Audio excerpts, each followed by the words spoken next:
Il-lejla tajba lilkom li qed issegwu dan il-programm qed nieħu pjaċir ħafna illum fl-aħħar qed tarawni daqsxejn mhux tajba, nassumi li tafu għalfejn minħabba il-fatt li id-diskors li qed fil-bidu tal-kampjonat fl-aħħar qed jiġi attwat. Mela, Malta għandna tradizzjoni li xtaqt nibda biha llejla, 1, 2, 3, 4, 5, 6, 7, bum! Ngħidilkom il-pura verità. Ħepi ħafna bir-riżultat, naħseb ħankat bis-sima fuq wiċċi għax l-ewwel ġiex programmi tiegħi jinsertaw li mhux daqshekk pjaċevoli, imma fl-aħħar qed naraw il-frott tal-kampanja akkwisti li għaw minn maqdara ma jena għettilkom fl-aħħar program li din kienet kampanja akkwisti ta' najn. Ġifiri, nemmen ħafna li biex xi ħaġa kbira sseħħ dejjem hemm bżonn li aħna pass pass irridu nibdew nimxu jien dejjem hekk tallimt u dejjem hekk kemmint li biex tagħmel affarijiet kbar jeħtieġu affarijiet żgħar. Mela, bdejna il-bieraħ b'logħba ġifieri bla diskussjoni kienet biss mal-35 sekonda ingħatajna penalti li kien sagrosant bla dubju ġifieri u hemmhekk naħseb kien diġà turning point tal-logħba.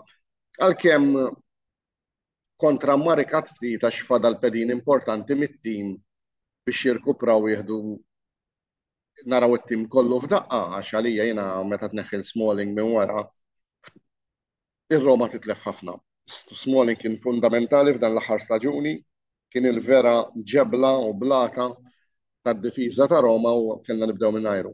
Apparti minn hekk hawn min ifaħru u hawn min idejqu. Imma jien jogħġobni wkoll il-kapten ta' Roma Pellegrini, l-ikbar żventura li ġaralu dan il-kapten huwa din li ġie wara żewġ mostri sakri li huma Francesco Totti li m'hemm ebda dubju li u għandiskuss, Francesco Totti u għandiskuss. Plus għandek il-Daniel Rossi, mostru sakru ieħor li kienu qeddiħen tat-tim tar-Roma. Biss tantu mostru sakru Totti li xi ħadd imitaħ meta millhom hekk. Xi ħadd imitaħ. U nispera li dan il-plejer ma jkunx xi Totti ieħor għax jkun gaf kbira Roma, ma naħseb ir-Roma kellhom ċans mela kienu t-teġġa tagħhom neħħew. Kellhom ċans jerġgħu jixtruh u ma ħaduhx, allura nżommu lu daqsxejn il-brejkijiet il-frattesi u min huma jaf min huma. Nibda fuq il-logħba mela. Il-logħba kif qedtilkom mal-ewwel ħriġna għal-jom. Lukaku ma kellu bżonn l-ebda introduzzjoni speċjalment fil-futbol Taljan, jistgħu jgħidu għax l-Inter ma ridux, jistgħu jgħidu għax il-Juventus ma ridux, insomma, spiċċa f'post bħalma spiċċa wkoll Dybala ġo post fejn il-vera mħabba u l-vera passjoni għall-futbol. He is not one of the many, u din naħseb hija importanti llum.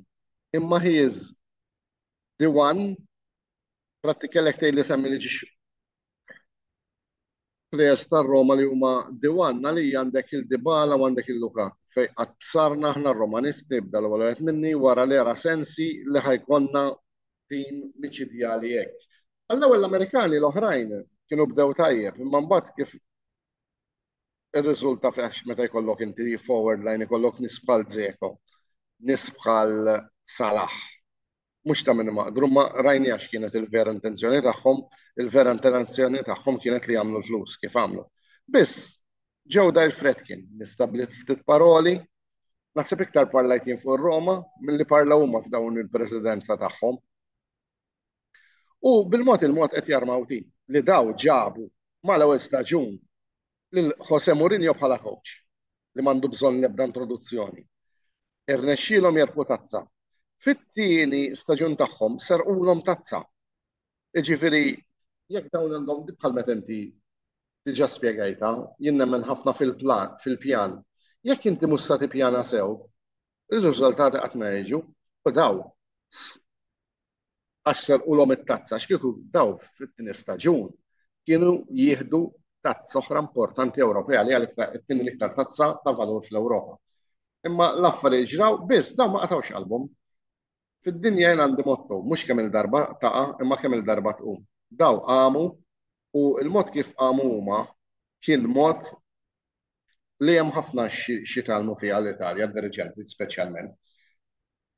Billi ġabu wieħed mill-aħjar attakkanti li hawn fiċ-ċirkolazzjoni bħalissa. U dan rajnieh kemm fejn kien ġo pajjiżi oħrajn kif ukoll ġo l-Italja stess. Ġifieri rajt hemm min jikkritikah għax qalu dik indifensur għamel xi żbalji u da minn ma żbaljax fil-futbol anke jien għalija l-ikbar żball li niftakar għax jiena għandi daqsxejn ħarruba smih dej daw il-preżentaturi żgħar huwa il-penalti ta' Baġġo niftakarni kull meta kien jagħti penalti Baġġo laqas konna narah minħabba l-fatt li ngħid da ġewwa żgur. X'ġara ma kulħadd jaf meta ġejna s-sijunno l-ballu l-penalti ta' Baġġo kontra l-Brażil fil-final tal-World Cup, il-ballu nsabuh il-ġimgħa l-oħra fuq il-pjaneta Mars. ċajta parti mela fuq l-logħba tal-bieraħ rajna l-coolness ta' Dybala jidħol għall-penalti bruħu b'ġismu, penalti tajjeb ħafna u skorħeb xejn. Lanqas laħqu għaddew 4 minuti oħra li inkornata u dal-plejer jiena għalija dan il-plejer nasab ħajkun għalkemm huwa tiġà ġej bagalja tajba Renato Sanchez il-bieraħ reġorina xi plejeru u nispera li l-inġeris li hu daqsxejn prona li ma jitelfuħx minħabba l-fatt li kif rajna l-bieraħ kien fundamentali għall-logħba tagħna. Plejer ieħor il-bieraħ li xtaqt rajt imma sfortunatament kien indispost kien il-fatt li Awar plejer ieħor tajjeb li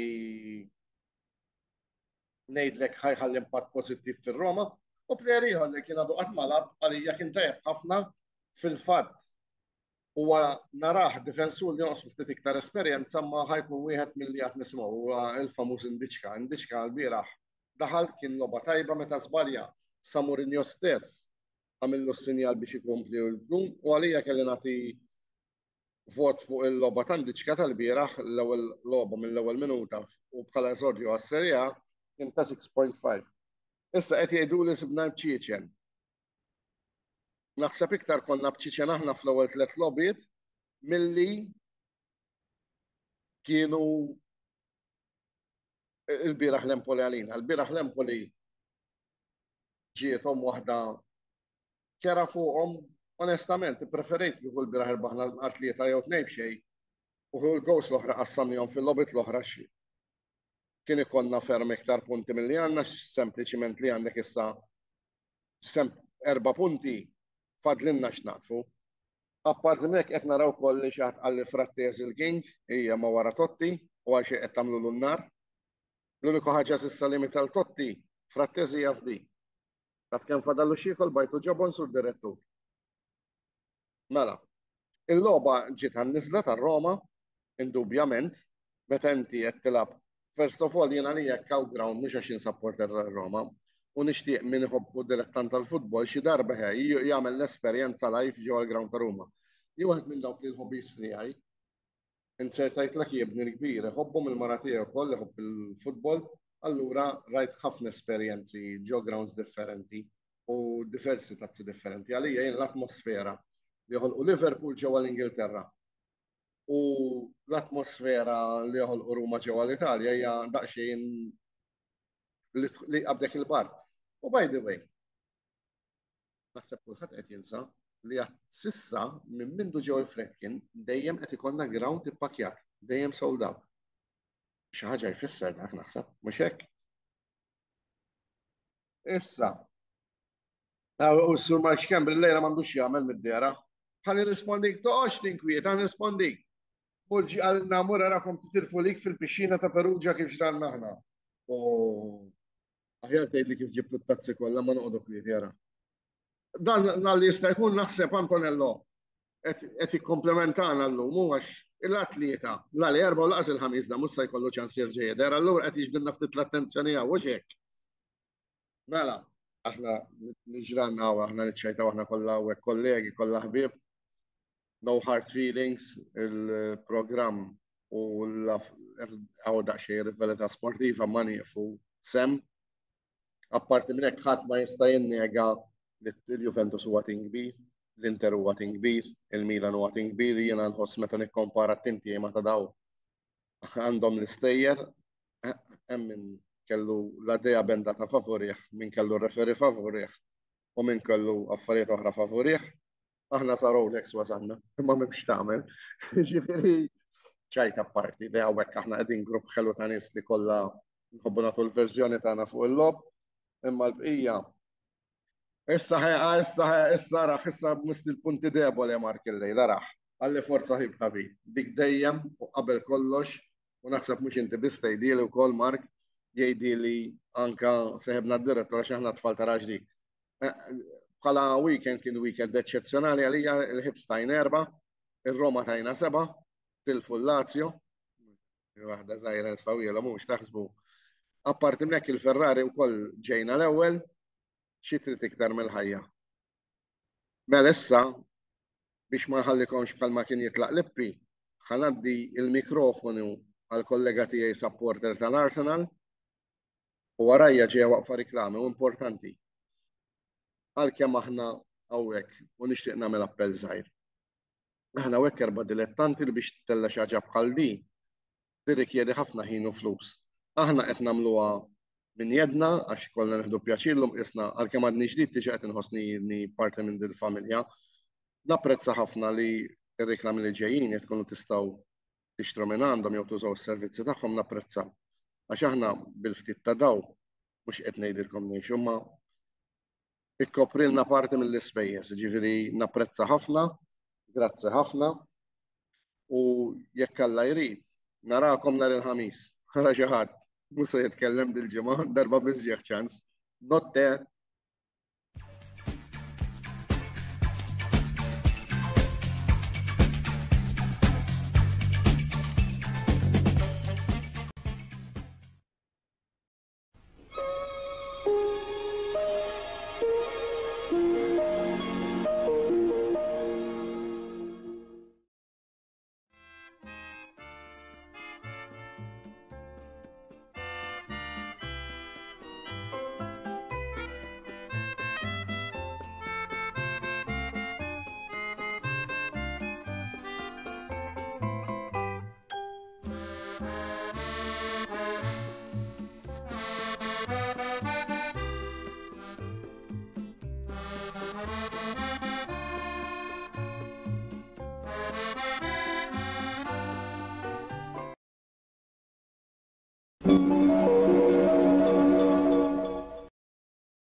Dilettanti tal-futbol, nirġa' wasal dak iż-żmien tas-sena u din is-sena ser ikollna novità importanti hekk fil-logħba tant mistennija minnkom ser ikollha isem ġdid.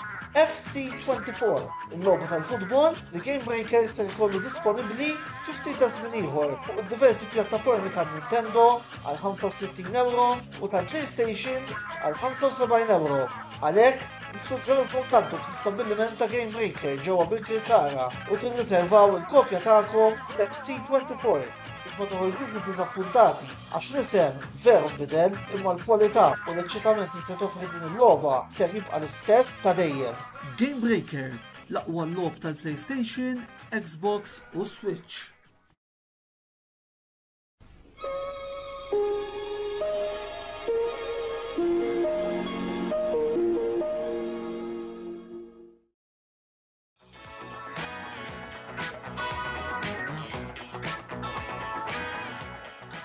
Nilqakom Maker tal-YouTuber ta' Arsenal, programmi għal kamra sportiva.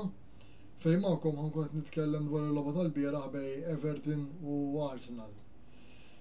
Mela, nixtieq nibda ngħid billi fl-aħħar wara 3 snin irnexxina nirpoll Everton ġew Goodison Park, l-aħħar darba li rbaħnielhom kien f'2017 u konna għadna taħt Arsene Wenger.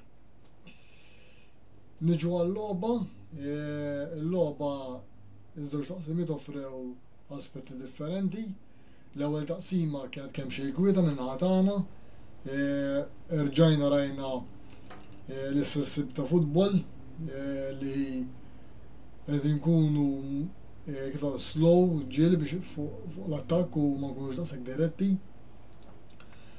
Rajna ġiex tibdiliet mill-aħħar logħba ta' kontra Manchester United li kienu l-goaler u Havertz. Ramsdale li minflok l-lum la Praja u flok Havertz l-lum la Vieira.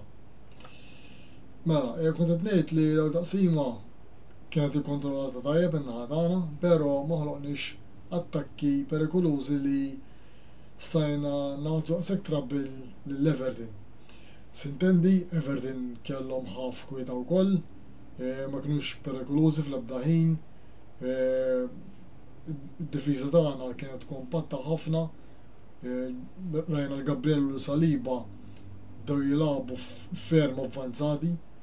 Tista' tgħid fl-aħħar kwart tal-pitch ta' Everton bdew jitilgħu, jiġifieri l-logħba kienet ikkontrollata hemm fuq inkollu Everton bil-kemm bdew jagħmlu 10 passes biex joħorġu minn wara, bejn pressaw tajjeb ħafna, biss però nemmen li il-futbol trid tkun iktar naqdiret kultant u mhux dak il-one pass too many li ħin kollu bdejna rajna qabel ma ġie l-ewwel gowl ta' Martinelli ġie mħassar għax kien offside. Meta konna aktar diretti irnexxa niskurjaw. Issa il-gowl kien offside, nemmen li biftit, però regola regola l-lines hija jiġu pinġu ta' mit-teknoloġija, jiġifieri ma nistgħux ngħidu li ma kienx offside, ma tawx imerru t-teknoloġija. Niġu għat-tieni taqsima, it-tieni taqsima offriet andament totalment differenti. Tieni taqsima konna iktar diretti, bejn naraw il-Zinchenko fuq il-ballun li beda jagħti dawk il-passi ġeċċeniż li bdejna nkunu verament perikolużi. Li kemm il-darba rajna għal Trossard biex indaħam flok Martinelli li beda jkun f'pożizzjoni vera intelligenti u beda joħloq ċertu azzjonijiet perikolużi għal sħabu. Konna paċenzjużi u beda tilab magħna nafu li bħalissa ħafna timijiet li qed jilagħbu kontri qed jilagħbu bil-low block u qed ikunu paċenzjużi u meta toqgħod tistenna ħin kollu f'xi ħin jew ieħor żgur taqla gowl u hekk ġara llum reġa' rajna gowl ta' set piece maħdum brillanti, il-gowl ta' Trossard. Ma ninsewx li sa oħra konna l-iktar tim li skurjana goals minn corners u llum il-gowl wasal minn set piece li kien corner maħdum kif diġà tajjeb ħafna.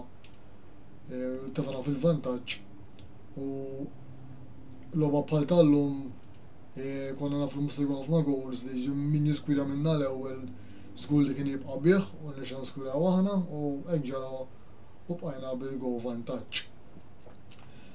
Dis-sena labna ġiex logħbiet away, ġiex logħbiet fejn żammejna clean sheets, away għandna rekord tajjeb ħafna fil-Premier League. Għaddejnek mis-sena l-oħra, s-sena l-oħra kellna ħafna lob away li żammejna clean sheets minn home. Home nemmel dun irranġaw ir-rekord li ma nsofrux daqshekk goals, għax home konna qed nsofru l-goals u dis-sena wkoll sofrejna l-goals. Però away s'issa kemm l-ewwel logħba mal-Palace li kien nhar ir-Ramsdale u llum fejn rajna r-Raja li nexxielu jżomm clean sheet għal Arsenal. Kellu logħba ferm pożittiva, id-distribution fil-long balls il-ħtif tal-ballun, kull cross li tagħu l-Everton tista' tgħid qatt ma ħaddu daqqa ta' ras u kienu perikolużi li jiskurjaw jew jisfruttaw xi attakk minn xi set piece. L-unika xut li kellu fit-tieni ħaf kien ta' Danjuma li tefgħu ferm għali minn fuq l-asta tal-gol ir-raja. Nistgħu ngħidu li Everton bħalissa għadhom ma rebħux logħba dis-sena u rajna rġajna għal xiex mhumiex jilagħbu flimkien fil-fema tiegħi din ikun hemm ħafna futbol li qed ikunu naiv u ħafna individwalità, rajna l-McNeil jipprovi dejjem xi ħaġa u ma jsib l-ebda għajnuna.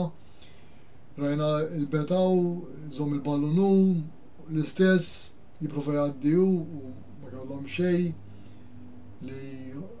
xejn li sfruttaw xi attakk perikolużi setgħu tagħna trabil li fl-ebda ħin Everton qatt ma kellhom żgur li jiskurjaw fl-ebda mument, però dan huwa applaws kbir għad-difiża tagħna li bħalissa d-difiża tagħna speċjalment away qed ikunu kompatti ħafna flimkien u apparti kompatti dixxiplinati li ma nagħmlux dawk ċertu żbalji li nistgħu nagħtu ċans l-Everton joħloq xi ħaġa. Rajna logħba oħra pożittiva minn Declan Rice kulħadd jaf kemm huwa plejer importanti fil-qalba tal-midfield tal-Arsenal. Illum vera rebaħ bl-Allen Declan Rice. Kull pass li taw lejn l-striker x'in provajdu l-striker isib ir-Rice inkollu ma daru. Rajna d-Dukure u l-Onana li bdew ibagħtu ferm flimkien ma' Odegaard u Rice. Dak it-tip ta' futbol li bħalissa din bil-pressing li qed nilagħbu qed inkunu perikolużi wkoll.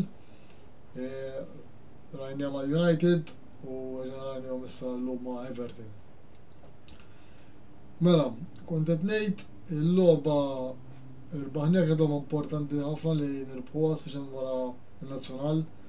Għandna rekord li ġieli wara nazzjonal ma nsibux il-forma mill-ewwel, ndum biex noqogħdu, però illum bla dubju kien mertu kollu li nirbħu l-logħba. Rajna l-inġiri ta' Martinelli, skont Arteta wara l-logħba qal li ma jafx eżatt kif baqgħet l-inġiri li rridu jagħmlu iktar scans issa Martinelli, dak kien ħallu fidejh it-tobba tagħna biex naraw kemm Martinelli għandu barra.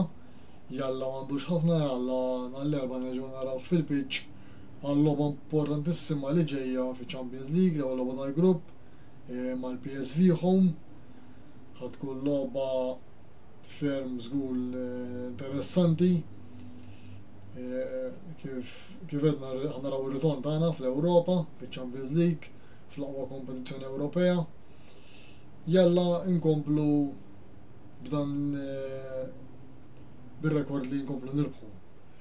Neġa' ngħid m'iniex kuntent bħala performance ta' futbol, llum l-ewwel ħaf żgur li kienet l-ewwel ħaf kemm xejn boring fil-fehma tiegħi kif diġà qed, ma konx qed ikunu diretti, però fl-aħħar mill-aħħar il-futbol huwa importanti li tirbaħ. U jalla inkomplu b'dan ir-rekord.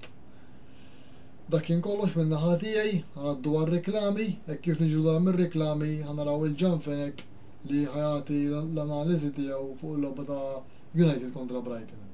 Grazzi u nsellem lil kulħadd.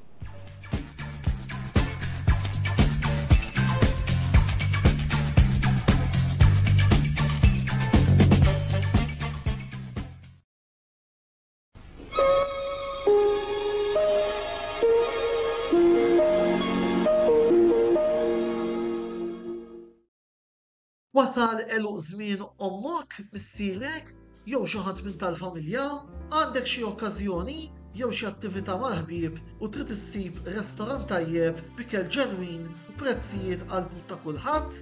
Post wieħed għandek issib El-Katalan tax-Xajra fejn issib għażla vasta ta' pizza, pasta, grills u għaġin f'atmosfera b'element familjari. Għal bookings ċempel fuq 21 800 997 jew żur is-sit tagħna għal iżjed informazzjoni. El-Katalan, ir-ristorant għalik.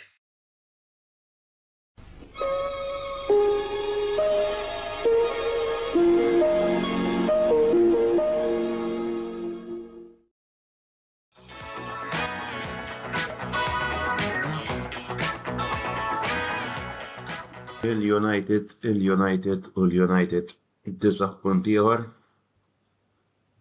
Sfortunatament it-tielet telfa minn 5 partiti fil-kampjonat Ingliż kienet telfa ġo Old Trafford, telfa ta' 3-1 kontra t-tim tal-mument kontra t-tim ta' Brighton, mmexxi minn De Zerbi. Tim maqut li ineħħi l-aqwa ismijiet li jkollu u dejjem jirreplacja bi plejers u b'talenti kbar. Tim li qed jibrilla fl-opinjoni tiegħi.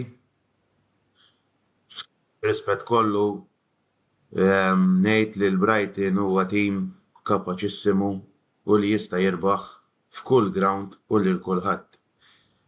Min-naħa tat-tim tal-Manchester United ovvjament id-diżappunti qegħdin dejjem jikbru. Ovvjament iva diżappuntat jiddispjaċini nara t-tim jitlef dawn il-partiti li faċilment sa ftit żmien ilu konna nġibu 3 punti u r-reazzjoni tiegħi għal din il-partita ovvjament mhix waħda pożittiva. Kellek il-gowl fl-20 minuta ta' Danny Welbeck, ex-player tal-Man United, player li magħna kien tajjeb ovvjament mbagħad warajna marma l-Arsenal u fl-eventwalità ingħaqad mat-tim ta' Brighton, mat-tim li huwa mmexxi minn De Zerbi nerġa' ngħid. Fl-ewwel ħaf kellek lil Rashford b'żewġ 3 azzjonijiet li forsi seta' jġib il-gowl ta' draw qabel ma spiċċat l-ewwel taqsima.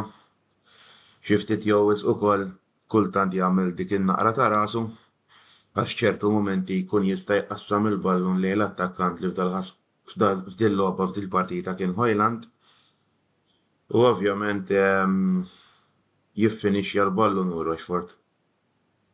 Fl-40 minuta kellek il-gowl tal-istess Hojland imħassar bil-VAR, meritatament tħassar. Il-ballun kien qabeż il-linja u ovvjament qabel ma ngħata l-pass back il-gowl tħassar u ovvjament ir-review tal-VAR weri ċar li l-gowl ma kellux ikun validu u hemmhekk naqbel mad-deċiżjoni tar-referi. Fit-tieni taqsima Gross Ġermaniż jagħmel l-iskort nejn xejn favur it-tim ta' Brighton, gowl tista' tgħid għadda rieħ minn fuq Lisandro Martinez li din is-sena għadu ma sabx saqajh, għadu ġej minn injury sfortunatament u jidher ċar li għadu mhux fil-mija tiegħu bħala performance fuq il-pitch. Sewwa kellek l-introduzzjoni ta' Joao Pedro u ta' Fati dak il-ħin ukoll ftit wara fis-64 minutes.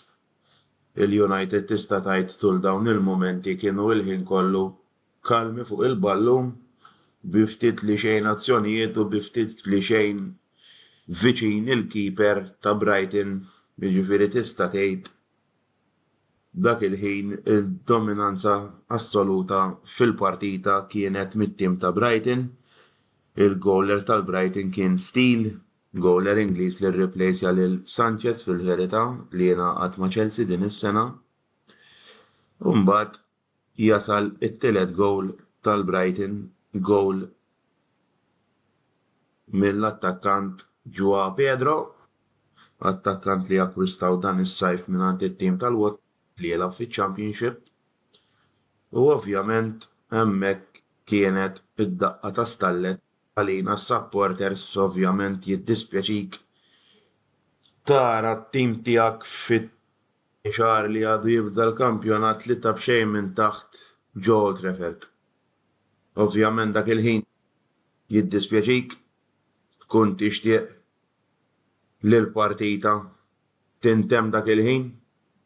Ir-referi jkun jista' jsaffar dak il-ħin għax għalija ovvjament u għal ħafna supporters tal-Man United bħali il-partita dak il-ħin kienet mitmuma. Kellek il-goals jiġifieri tista' tgħid kollha minn barra kważi l-kaxxa, jiġifieri tista' tgħid id-difiża kienet megħluba kompletament. Tul l-ewwel 70 minuta tista' tgħid l-partita ntilfet mod mill-aktar faċli. Jrid tista' tgħid il-Brighton il-ħin kollu kellhom il-possess u l-ħin kollu kienu qegħdin juru x'kapaċi jagħmlu, meritatament nerġa' ngħid b'rispett kbir lejn il-coach De Zerbi, wieħed mill-aktar coaches li preżentament jiena nammira. Imbagħad fi 73 minuta ftit wara l-introduzzjoni tiegħu tista' tgħid kien ilu 6 minuti, 7 minuti fil-pitch ġi sostitut minn Casemiro, rajna l-gol ta' Mebri midfielder li għad għandu tista' tgħid 20 sena, midfielder li jilgħab man-Nazzjonal tat-Tunezija li fl-opinjoni tiegħi alright konna 3-0 minn fuq imma plejer bħal dan tista' tgħid li tellajtlu l-moral u għamel gol li fl-opinjoni tiegħi kien gol tajjeb u gol sabiħ. Tista' tgħid li ikkontrolla l-ballon sidru tajjeb ħafna, kontroll mill-aqwa nkabsa qajħ u xut tiġifieri minn barra l-kaxxa elef għal kollox il-goler tal-Brighton. Feraħ ftit iż-żejjed ukoll dan Mebri imma ovvjament għadu żejjed tista' tgħid għalih ovvjament bir-rispett kollu l-ewwel gowl mal-Man United mat-tim tal-kbar gowl fuq Trafford ovvjament jiġifieri m'għandix tort lilu għax naħseb kull tifel tal-akkademja ma' kull klabb joħlom li jkollu l-mumenti bħal dawn u ovvjament Mebri jidher ċar li ilu jaħdem għal postu u ilu jirsisti rajnih ukoll skurja kontra l-Eġittu fil-ġimgħa ta' qabel mat-Tunezija kif qed ngħidu u bekk ovvjament plejer bħal dan ittellalu l-moral u ovvjament minn band oħra minnaħa tal-plejer kull plejer ta' dik l-età naqri żgħar jew ħarira żgħira ikbar irid iżomm saqaħ mal-art għax ovvjament gowl wieħed biss ma jiddefinixxix il-kumplament tal-karriera tiegħu. U ovvjament imbagħad kellek tista' tgħid l-aħħar 10 5 minuti il-kontroll il-ħin kollu baqa' fit-tim tal-Brighton. Finalment, nerġa' ngħid kif bdejt diżappuntat, nistenna aħjar minn dan it-tim. Hemm l-injuries veru ma min jiskuża għax kull darba min jgħidlek u min jgħidlek, jiġifieri l-injuries huma parti mill-logħba u parti mill-istaġun bekk irid ikollok skwadra b'saħħitha u plejers li jikkontribwixxu u li jaqblu bħala tim flimkien mhux kulħadd jilgħab għal rasu, sfortunatament jien nemmen li kulħadd jew ħafna mill-plejers qegħdin jilagħbu għal rashom u sfortunatament ħanibda nieħu l-impressjoni li l-plejers qed iduru kontra l-coach. Imma l-ġimgħa ħaniqaf hemm nisperaw li fil-logħob li jmiss ituni risposta u jtuna wiri aħjar għax ovvjament it-tim tagħna u aħna s-supporters jixraqilna aħjar. Insellem lit-telespettaturi u lil sħabi YouTubers kollha f'dan il-grupp u ngħaddi dan il-video lill-editur li għandu messaġġ importanti xi jwassal lilkom it-telespettaturi tal-Kamra Sportiva. Nintaqgħu għal partita li jmiss ta' kontra l-Bayern Munich. Grazzi. Grazzi li dak ukoll John li ukoll pokettina dana l-intervent tiegħek fuq il-logħba bej il-United u l-Brighton. Naħseb li għandkom żamper dawn affarijiet għalkemm għandkom xi ftit tal-interess ukoll. Grazzi wkoll il-Kert li kellimna fuq Everton Arsenal u il-Kar li kien live ukoll kellimna fuq il-logħba Roma Empoli. Mhux soltu illi biex nuża l-espressjoni bl-Ingliż I gate crash the party u nidħol ngħaddi interventi meta ma jkunx imissni nitkellem jiena biss għandi xi ftit aħbarijiet xintikom illum u ħassejt illi kien jkun il-mument opportun illi ngħidhom live u bi pjaċir kbir nixtieq inħabbar illi sibna il-YouTuber tal-Milan wara prattikament li ħriġna xi calls ukoll u daħlu xi responsi ukoll il-bord editorjali tal-paġna sema u llejla bi pjaċir kbir nixtieq inħabbar illi Joseph Magri ser ikun il-YouTuber il-ġdid ta' Milan għal kamra sportiva, Joseph illi issa jibda jkun magħkom appuntu minn nhar l-erba' li ġej l-ewwel intervent tiegħu ikun il-logħba Milan Newcastle li ħatintlab għada fl-istadju Giuseppe Meazza għall-ewwel logħba tal-UEFA Champions League. Nirringrazzja wkoll il-Wayne illi l-bieraħ ħadwek ħal paċenzja u kellu jidħol jirreaġixxi għal-derby, però ovvjament nistgħu wkoll nixtieq nawgura l-ħidma tajba lil Joseph u nawgurawlu illi wkoll ikollu permanenza twila f'mana bħala l-YouTuber uffiċjali tal-Milan f'din il-paġna.